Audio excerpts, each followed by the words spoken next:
Olá, esse é o programa Pátria Tricolor, ao vivo do estúdio da Acesso Digital. Agradecendo aos nossos apoiadores, nós vamos, no programa de hoje, inaugurar os debates relativos à eleição do Conselho de Administração do Grêmio. E no dia de hoje nós temos como nossos convidados, à minha direita, o maior de todos os presidentes do Grêmio, Dr. Fábio Koff.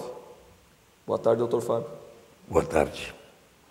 E acompanhando o Dr. Fábio Koff, nós temos o empresário Dr. Remy Acorde, que é o coordenador do bonito projeto que o Dr. Fábio está construindo para o Grêmio. Boa tarde, Remy. Boa tarde, é um prazer estar com vocês. Bom, meus amigos, então sem mais delongas, nós gostaríamos de já passar a palavra para o presidente Koff, porque nós sentimos, e nós que trabalhamos muito, presidente, com a questão da internet, da interatividade, a felicidade que os sócios do Grêmio, os gremistas em geral, demonstraram em todas as redes quando o senhor confirmou a sua candidatura e uma empolgação generalizada. Mas a gente sabe que existe um processo todo pela frente antes mesmo do sócio, né? E as interativas que mostram por aí dizem que se o senhor tiver um sócio, está com 60% de aprovação. Mas e como é que vai ser esse caminho até chegar lá, presidente? Bem, eu tenho certeza que irei ao segundo turno. E volto ao Grêmio por 3 razões. Primeiro, atraído por um projeto ousado de uma administração moderna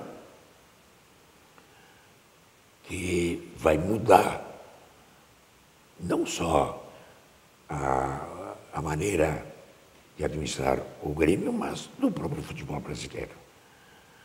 Segundo, porque me sinto devedor do Grêmio. Não sou credor. O Grêmio me projetou nacionalmente, me fez acumular uma bagagem de conhecimento e de relações que eu quero devolver ao Grêmio. Em terceiro lugar, porque eu também, como torcedor, eu estou cansado de ser mero coadjuvante em competições. Muito bom que o Grêmio nos seja entregue numa Libertadores.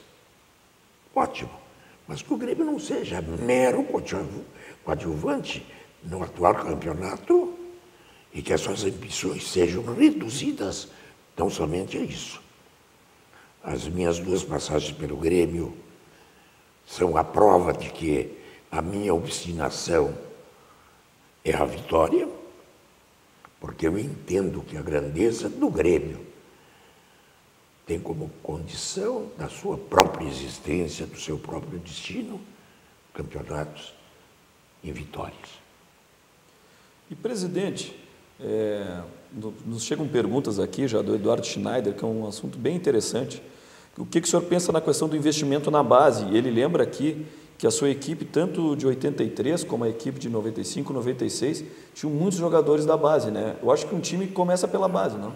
Nós, em 83, se não me falha a memória, nós tínhamos de 30 atletas, 18 ou 16 da base. E nos anos 90 não foi diferente. Nós temos o programa, o Dr. Remy depois vai apresentá-lo, nós temos orçamento próprio, recheado, para as categorias de base do Grêmio.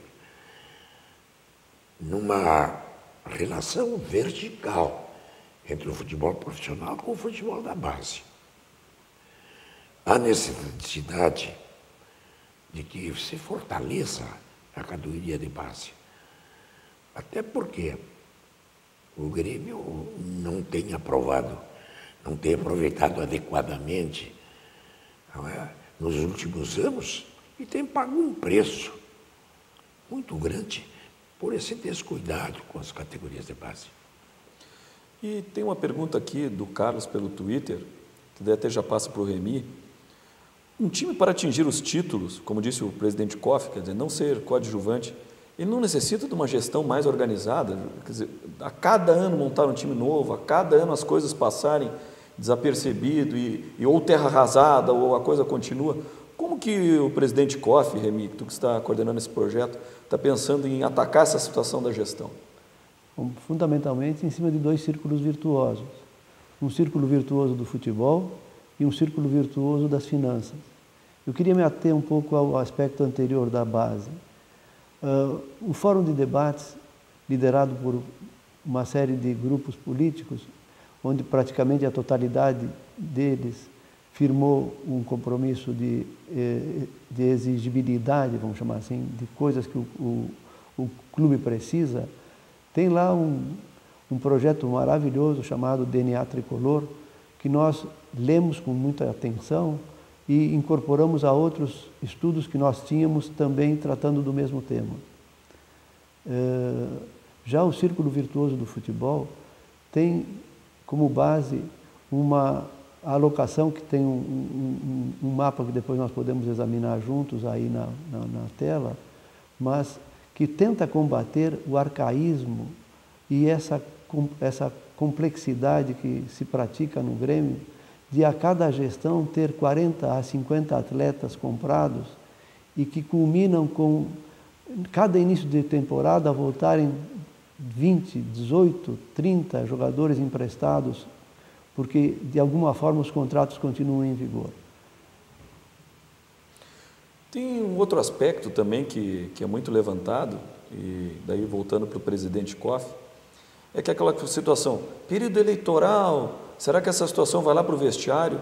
E eu me lembro lá naquela época, em 81, o Grêmio também estava num processo eleitoral e disputou e até venceu o título. Mas isso nada melhor que o senhor nos explicar. Acho que isso não... O processo de 81 começou, na realidade, em 80. Tá? Nós nunca nos mobilizamos na campanha para atingir a presidência do Grêmio. Não tivemos sucesso em 80 e continuamos trabalhando para atingir a presidência em 81. Naquele ano, o meu vice de futebol é o atual presidente. E foi naquele ano que o Grêmio conseguiu o primeiro título nacional, sob a liderança do presidente Hélio Dourado. Nós acompanhávamos delegações, participávamos. Não afeta absolutamente nada. Isso aí não chega ao vestiário. Esses dias o presidente disse, e ele mesmo disse, que não afeta o vestiário porque o vestiário não me conhece. Eu acho que é o contrário, eu conheço o vestiário. Eu fui treinador de futebol profissional. É o contrário. Eu conheço, eu vivi futebol, vivi muito próximo, joguei razoavelmente futebol. Concluí meus estudos de direito como treinador profissional de futebol. Quem conhece o vestiário sou eu. E aproveitando sua experiência, tanto o gremismo RS quanto o baita gremista, eles perguntam qual a sua opinião sobre o técnico Luxemburgo. Olha, os resultados que ele vem obtendo não surpreendem, até porque ele é um dos treinadores de ponta do futebol brasileiro. E especialista em pontos corridos, né? Toda vez que ele nesse tipo de competição ele vai bem, né? O passado dele mostra, e ele está confirmando aqui no Grêmio, que é um dos melhores treinadores do futebol brasileiro, dos melhores técnicos do futebol brasileiro. Nós temos uma outra situação aqui colocada pelo Leandro Vidal, que ele pergunta aos entrevistados, mas eu já passo para o Remy, porque eu acho que tem a ver com a questão da gestão. Se acha que a antecipação da renovação do contrato de TV, a antecipação de receitas, o que o senhor acha disso? E mais ainda, né, se um clube trabalhando com uma situação de gestão, em algum momento ele tem que reverter essa situação de antecipações e passar a trabalhar com projetos financeiros, né? Sem dúvida. De alguma forma, o futebol brasileiro faz sistematicamente a mesma coisa, né? Ou tu comprometes o futuro antecipando receitas, ou, eventualmente, tu consegues desenvolver algum talento na base e vendê-lo antecipadamente. No caso do Grêmio, antes da sua maturação plena. Eu queria voltar um pouquinho de novo para a base, porque esses dias atrás eu ouvi algumas entrevistas de outros grupos dizendo que tem um trabalho magnífico nessa área e caracterizar alguns diferenciais nossos, né? Entre as preocupações do presidente Koff está o fato de levantar talentos não apenas no mercado brasileiro, mas também nos mercados periféricos, dando ênfase para a Argentina, para o Paraguai, para o Uruguai, enfim, ampliando o espectro dessa base. E, presidente, chega aqui do Alan Trindade, que está cogitando, a gente tem visto aí bastante pela imprensa, a questão da contratação do Ganso. O que lhe parece ele como jogador? Tem gente que é apaixonado pelo Ganso, tem gente que já acha ele meio lento. Analisando assim como seu conhecedor de futebol, o Ganso seria um acréscimo? Olha, até a primeira lesão dele, ele despontava num nível elevadíssimo. Depois ele teve problemas de lesão, mas ele é um atleta que qualifica qualquer equipe. Eu não estou preocupado com que o Ganso possa dar resposta no Grêmio. Eu já comecei a me preocupar e trabalhar com a hipótese de eu receber o legado de pagar essa transação. Porque é uma transação muito cara. Eu acho que é a transação. Os números aí que a imprensa está revelando. A transação, pela notícia que eu tenho, é a transação mais vultuosa ocorrida no futebol brasileiro ou na América do Sul. São cerca de 24 milhões, Remy, por 40 e poucos por cento. 45%.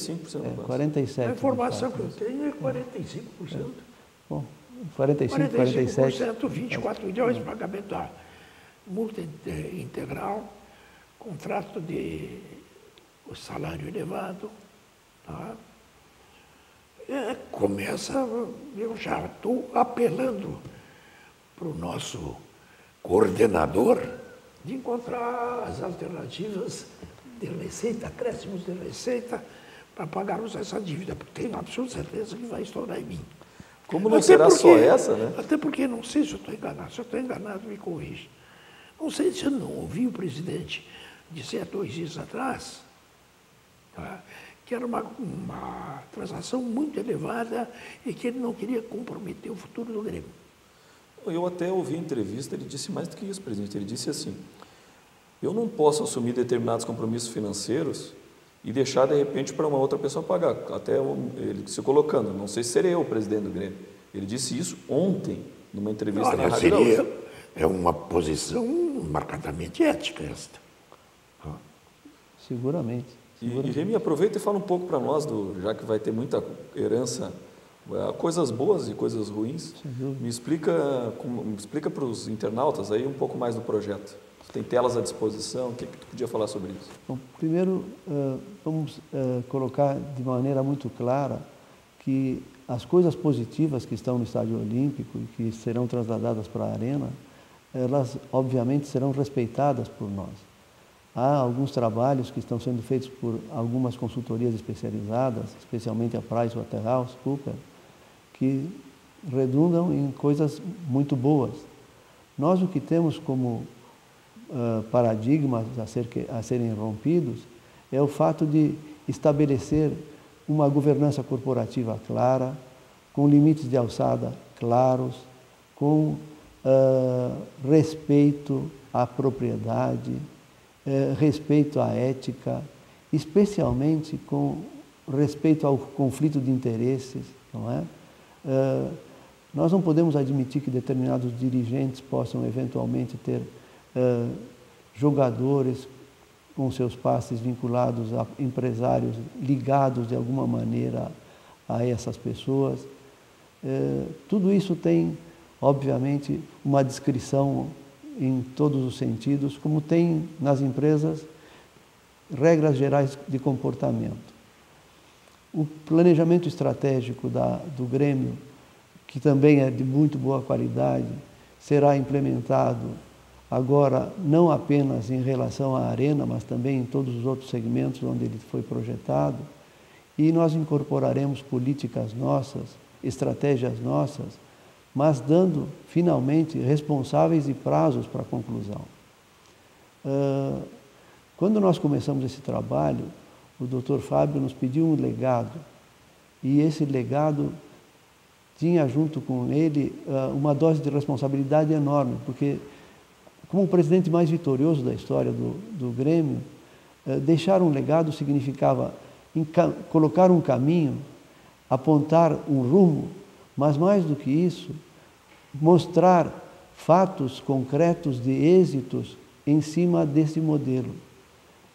E todo o Grêmio foi fatiado em unidades de negócios, de tal forma que a gente pudesse entender perfeitamente, etapa por etapa do processo, e criar bases científicas e técnicas, onde o resultado de cada uma destas fatias viesse a ser parte de um todo, e de um todo que venha a trazer um modelo, como diz o Dr. Fábio, um modelo para ser implantado no Grêmio e que será, obviamente, também espalhado para todos os clubes brasileiros que fatalmente aderirão ao mesmo modelo.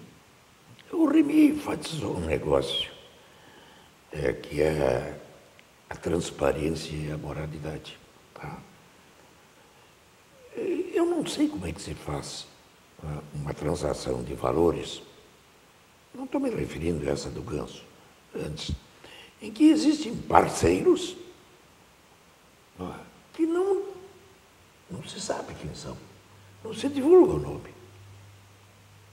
É um negócio, é um contrato de valor econômico, então nada impede.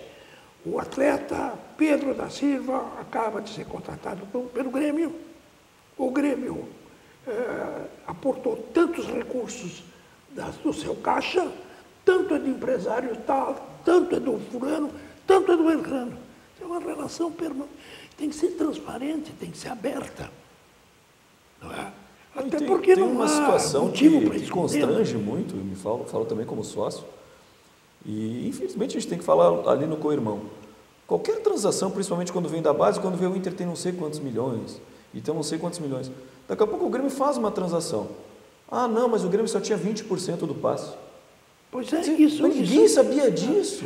Isso é uma surpresa. Surge É uma surpresa para quem manter sigilo se a transação é aberta, é transparente, é contabilizada. Por quê? Vai dar, fulano e tal vai estar dando. Aliás, eu vou me permitir me alongar um pouquinho no tema. Uma das últimas vezes que, com o presidente do Clube dos 13, eu conversei com o então presidente Lula, tá?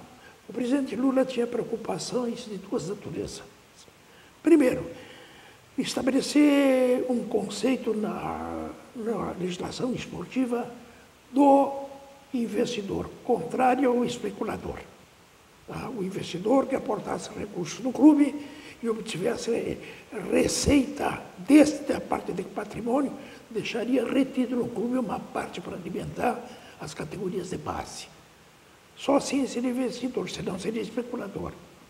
Em segundo lugar, queria uma contabilidade própria para essas transações, tá? E que esses recursos dos clubes, tá? Que pudesse ter o lucro, também destinasse uma parte disso aí, estabelecendo um limite de gastos do departamento de futebol que não excedesse a 40% ou 40% da receita total do clube. O que garantiria verba para investimentos na base, o que garantiria verba para investimento na melhoria das suas instalações, o que garantiria recursos suficientes para pagar os compromissos de natureza tributária e fiscal que acarretam uma preocupação permanente nos clubes. Era uma ideia. Nós nomeamos um grupo de estudos, a pedido dele, o Clube dos 13, presidido pelo então presidente do Palmeiras, o professor Beluso. Começamos os estudos e não terminamos. Não terminamos, por exemplo, o levantamento das dívidas de todos os clubes, a pedido do presidente da República. Infelizmente, não terminamos. Antes disso, o Clube dos 13 se esgaçou, por ordem e por obra do então presidente da CBF, e não foi adiante. Hoje não tem representação nenhuma, e eu me surpreendo vendo no jornal que há defensores de que os clubes tenham suas dívidas anistiadas. Não vão ter, é um objetivo que não vai ser alcançado, e os clubes não têm representação coletiva a mais. Tem uma situação que foi colocada pelo presidente, Remy, que eu gostaria que tu esclarecesse se está presente no projeto. Foi que nem o presidente falou, ninguém é contra o investidor, mas como como o projeto absorve a ideia de ter um investidor e, ao mesmo tempo, a transparência de que as coisas são feitas às claras? Bom, vamos usar um exemplo prático. Quando tu fores fazer um investimento num banco, não é? Tu pedes para comprar um fundo de investimento de ações. Qual é o critério que te faz comprar esse fundo? É a credibilidade do banco? É a seriedade com que a administração é feita? É uma auditoria externa? É uma auditoria interna? E é fundamentalmente um foco de negócios definido e claro.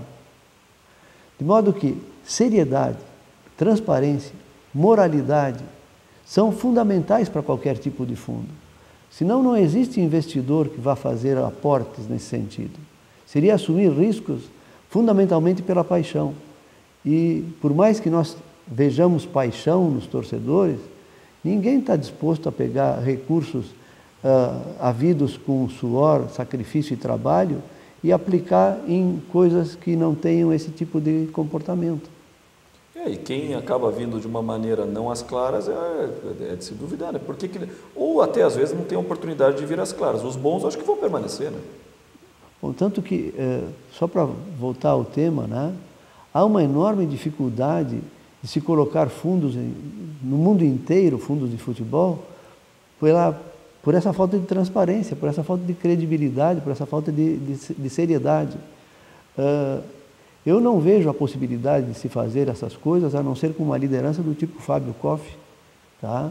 E com a ideia que ele tem de colocar empresários de altíssimo nível, pessoas de respeitabilidade e credibilidade, para que não só legitimem, como deem um sentido de transparência e de garantia aos investidores, né?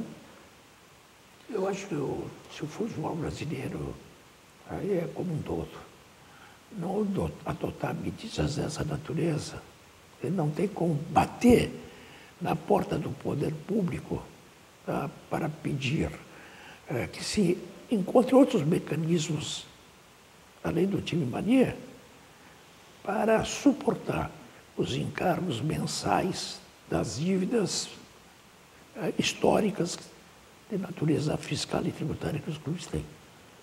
Nós temos duas questões, uma sobre o mesmo tema, uma Fernando Junqueira e outra do Anderson. O que vocês esperam da questão da votação no Conselho, diz o Anderson, né? De quantos votos são necessários? E também já o próprio Anderson diz que é injusto o sócio não ter direito de definir se quer ou não quer o COF. E o Fernando Junqueira também faz a mesma pergunta, qual a previsão de quantidade de votos que o Remy, como coordenador, deve estar sabendo para que seja atingido a questão do segundo turno. Perfeito.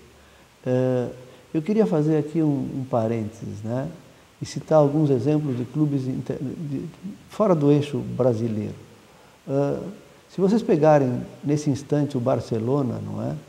Ele, de alguma forma, também está tentando dificultar que pessoas aventureiras cheguem ao poder, e acho que essa foi a ideia básica dos conselheiros ao criar a cláusula de barreira, não é? Mas de outra forma.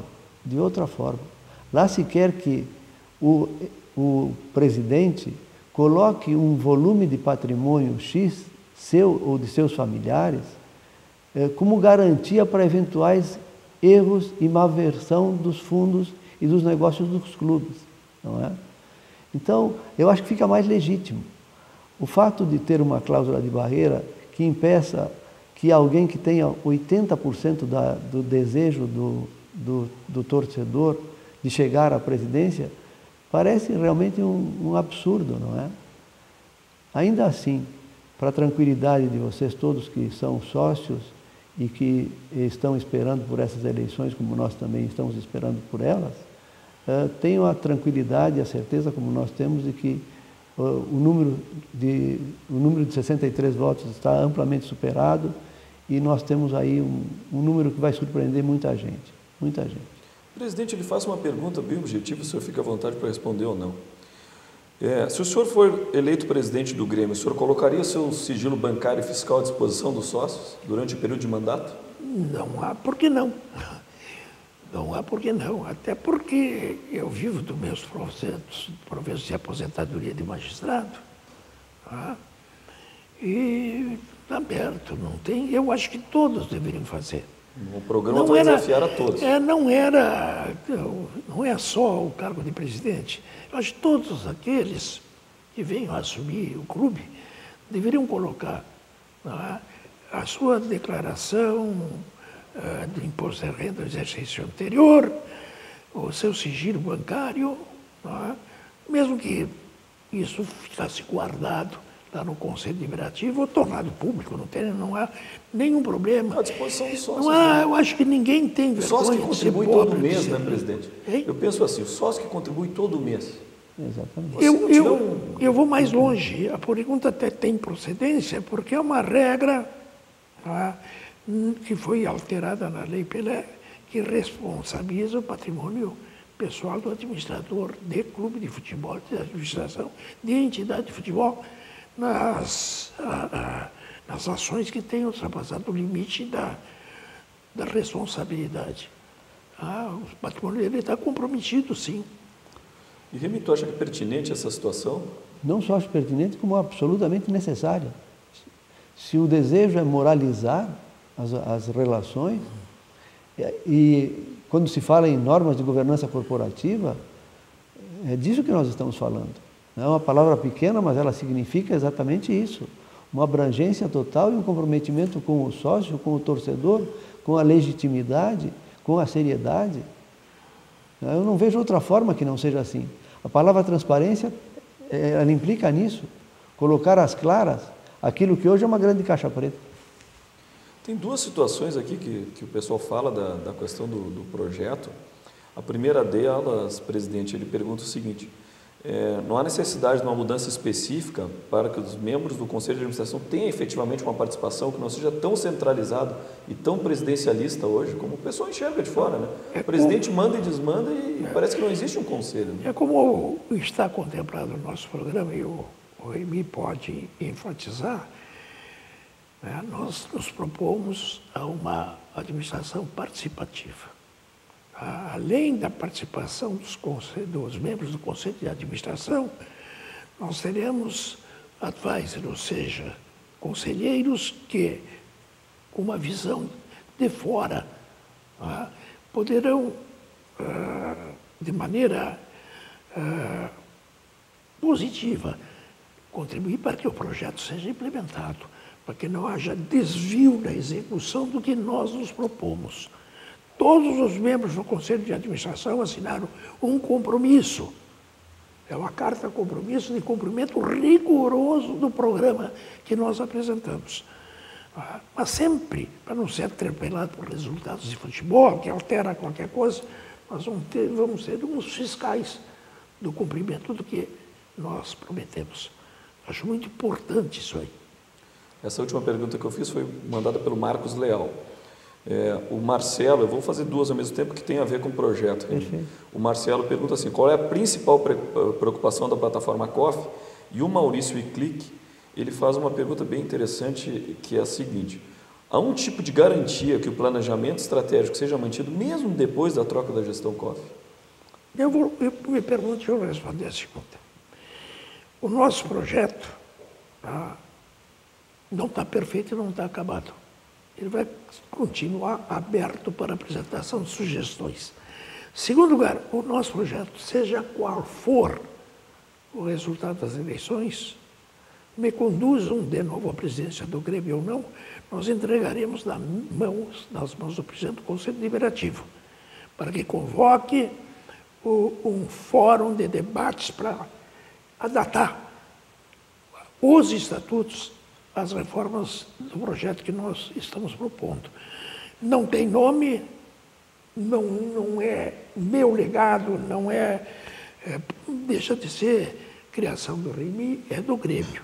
Nós vamos apresentar porque entendemos, sim, que o Grêmio não modernizar, não criar uma administração participativa, não aproveitar as suas melhores inteligências que tem, não fazer uma divisão racional da atividade administrativa do clube, o Grêmio vai se tornar menor do que é.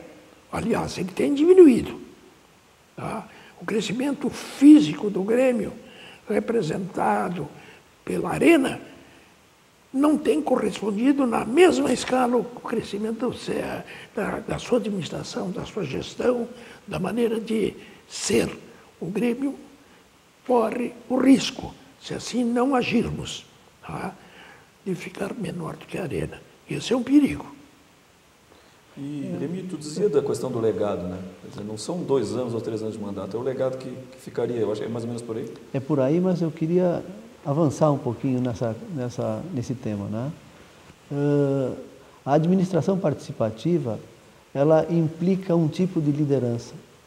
E o Dr. Fábio, como magistrado, é o homem indicado para esse tipo de gestão, porque ele está acostumado com tese e antítese. Então, receber, como ele está dizendo, sugestões permanentes e incorporar é a base da administração participativa. Nós temos um universo de grupos políticos, não é? E teremos um grupo de executivos. Esse casamento só é possível se o Conselho de Administração participar e, de alguma forma, democratizar as estratégias e a parte executiva cumprir os projetos que demandarem dessas coisas todas, né?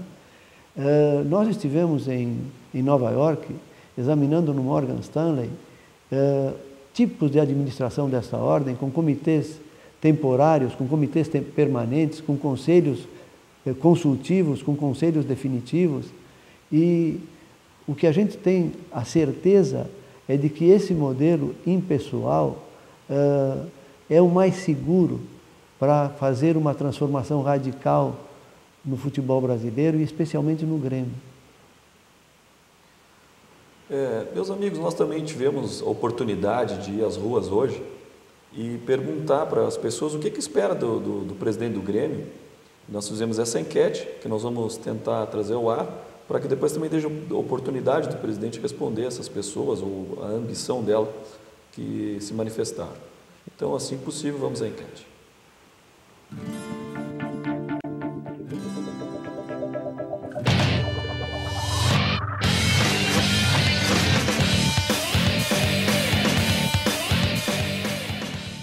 O que você espera do próximo presidente do Grêmio? O que eu espero é a volta de grandes conquistas, né? A volta assim, de um time competitivo, guerreiro, como era alguns anos atrás, na época do Filipão.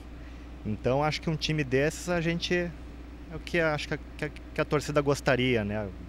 Enfim, a volta dos grandes títulos, acho que isso é o principal, né?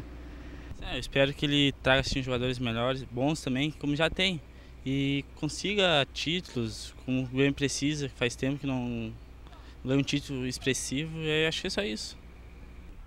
Bom, espero que o próximo presidente consiga implantar uma metodologia de trabalho que não fique só naquela gestão, que consiga dar uma continuidade de trabalho, padronizar categorias de base, de acordo com o que o time principal jogue, fazer uma gestão integrada, desde a base até o profissional. Acho que primeiramente uma boa utilização do fator arena, que vai ser muito importante para o crescimento do clube, e voltar a usar a categoria de base, que sempre foi o forte do Rio Grande do Sul e vem perdendo ultimamente. Olha, eu espero que ele monte um time melhor um pouco, né, para nós podermos conquistar alguns títulos, que nós está devendo já para nós, a torcida, né. Eu acho que tem que ser o Fábio Koff, porque ele é um presidente vitorioso, muito vitorioso.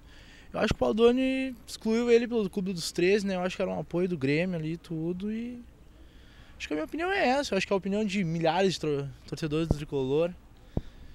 E eu acho que o Fábio Koff vai fazer muito mais pelo Grêmio que o Baldoni. Bueno, o próximo presidente, não sei se vai ser o Odônio ou se vai ser o Koff, que acho que são os principais, né? Mas eu espero que eles pensem mais no clube mesmo, no patrimônio do Grêmio, e que não tenham tantos pensamentos particulares assim em se promover politicamente. Bom, acho que eu votaria no Koff, né? Espero que as contratações que eles façam esse ano, ou ano que vem, a princípio, né? Queremos contratações básicas assim, mas pessoal que vem realmente para jogar mesmo, que venha pela camisa, pelo Grêmio, não pelo dinheiro, porque de mercenários a gente está cansado já no Grêmio, a não ser os presidentes e até os jogadores. Então a gente quer o pessoal que venha jogar pela camisa.